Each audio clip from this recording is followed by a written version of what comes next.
Most people assume that if they meditate, visualize, or repeat affirmations, their desires will naturally manifest. But that's not always true. You can do everything right and still feel stuck. Why? Because there's one invisible emotion silently working against you. And it's not what you think. It doesn't scream like anger. It doesn't cry like sadness. It hides behind your smile, behind your daily routine, and behind your spiritual practices. This emotion doesn't just block you, it disconnects you from the entire energetic field of manifestation. It's so subtle that even advanced spiritual seekers overlook it. But once you recognize it, everything begins to shift. Your desires aren't lost. They're simply waiting for the fog to clear. The universe is always listening, but when this emotion is present, your signal is scrambled.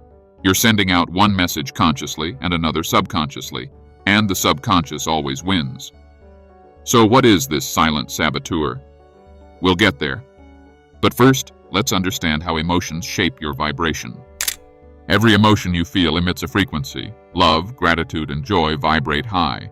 Fear, shame, and guilt vibrate low. But there's one emotion that pretends to be helpful, yet silently lowers your entire vibration.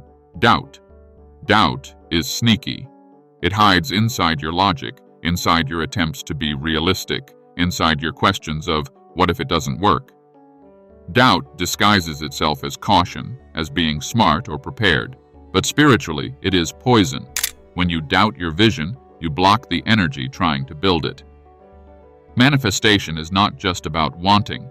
It's about becoming a clear conduit for energy to flow through you. But doubt creates static in your frequency.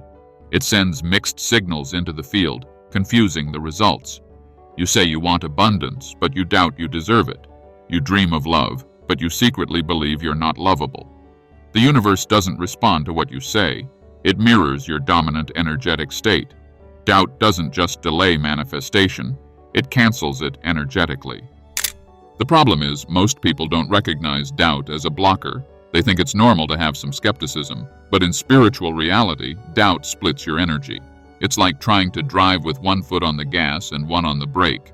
You want forward movement, but your own uncertainty is pulling backward. This tug-of-war drains your power. The universe, or more accurately, the quantum field, is not judging your desires. It is responding to coherence. When your thoughts, emotions, and energy are aligned, you become magnetic. But doubt introduces chaos. It fragments your signal. It weakens your intention. And here's the twist. The more important a desire is to your ego, the more doubt you usually have about it. That's why the things you desperately want, love, money, success, often take the longest to show up. Not because the universe is punishing you, but because your emotional attachment creates resistance. Ironically, letting go of need often unlocks the flow.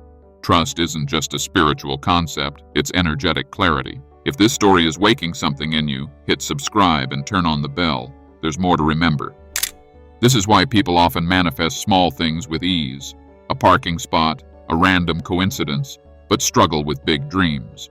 The smaller desires have no emotional weight. They're casual, playful, free of attachment. But big goals are loaded with need, fear, pressure, and that emotional load generates resistance. The key is emotional detachment, not apathy, but trust. It means allowing your desire without clinging to it. It's like planting a seed and not digging it up every day to check if it's growing. Faith is active stillness.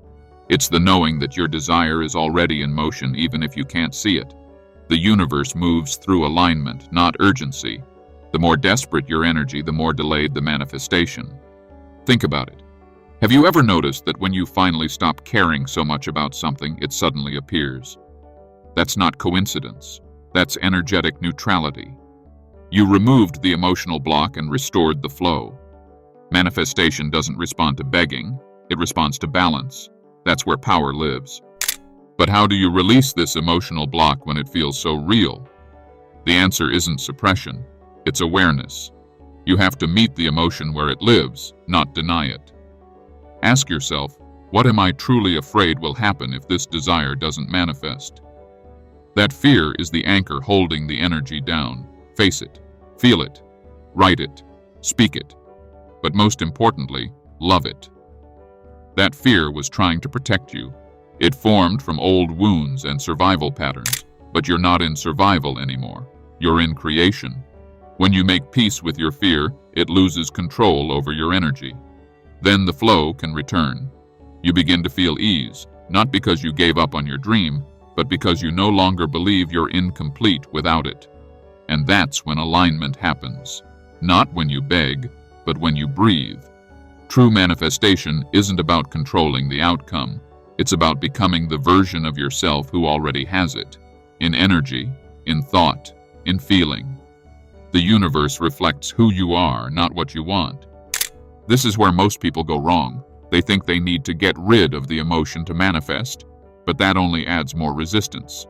The key is integration. The emotional block must be accepted and understood, not pushed away. Your shadow carries power. It just needs light. Every unprocessed fear, guilt, or unworthiness is like static in your frequency. It distorts the signal you send out into the universe. But when you turn toward it with compassion instead of judgment, something shifts.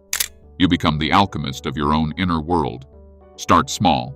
Sit with the emotion for 90 seconds, breathe through it, and feel where it lives in your body. Most emotions don't last long. It's the mental loops that keep them alive. Break the loop. Witness the emotion without the story.